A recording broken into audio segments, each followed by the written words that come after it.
Hey everybody, Coach Rachel Lynn back with you today. I have a question for you.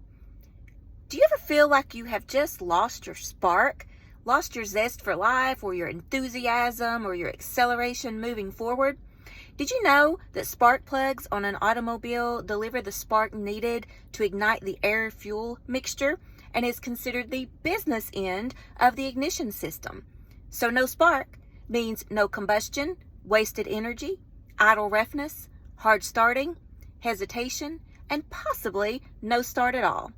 So let me give you a definition of spark, right? So if we consider spark to be contagious enthusiasm, optimistic, accelerating toward the future, and always kind of in a good mood, let me ask you this. Have you lost your spark? All right? So what causes people to lose their spark in life? Well, that could be a lot of different things, right? That's for you to determine what caused me to lose my spark, if that's how you're feeling at this current point in time. Sometimes it's loss, sometimes it's a failure at something, or just simply your mindset can cause you to lose your spark and zest for life. So if you've lost your spark, let's talk about ways to regain it. So one of the ways is to hang out with some positive people, all right? Because spark plugs need good energy, right? If you want to gain your spark, you got to have good energy. And what's interesting about a spark plug is it's very tiny, but it controls the entire car's functioning.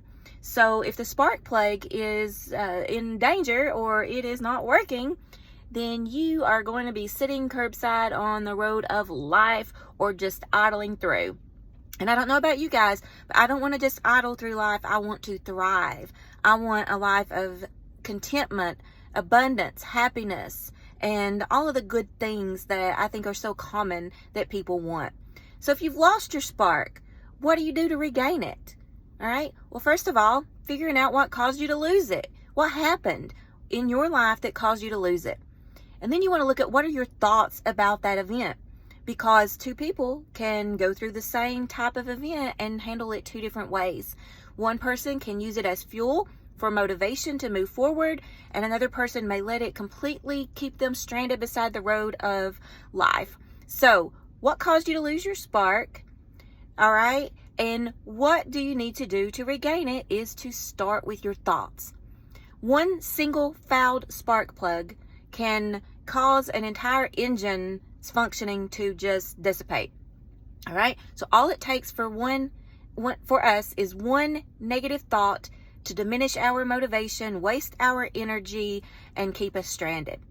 So I talk a lot about your thoughts. I use a lot of cognitive things in therapy with the individuals that I work with.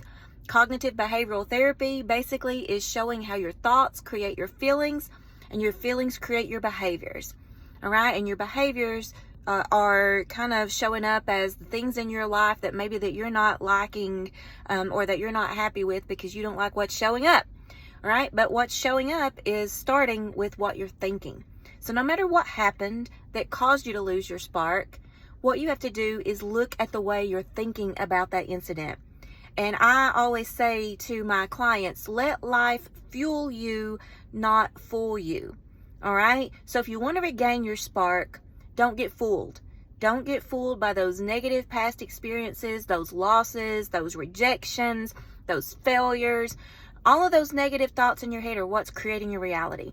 So if you want a different reality, create some different thoughts. That's how you regain your spark on the road of life.